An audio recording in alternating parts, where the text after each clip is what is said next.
अच्छा ठीक है, मैं जानती हूँ कि तुम चाहती हो कि मैं मुराद के साथ रहूं, मगर ये मेरी जिंदगी है।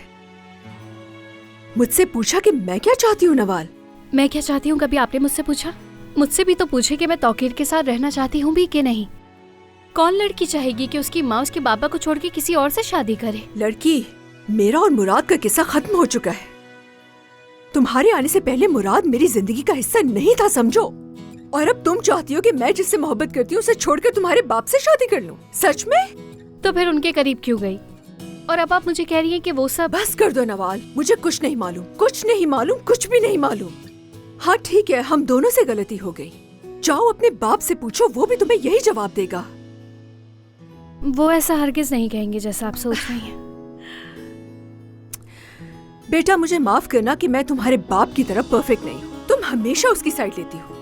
ये मत समझिएगा कि मैं उनकी साइड ले रही हूँ। सच पूछे तो मुझे नहीं मालूम, बस मुझे ऐसा लगता है कि जैसे बाबा बहुत ही ऑनेस्ट है मेरे साथ। ऑनेस्ट?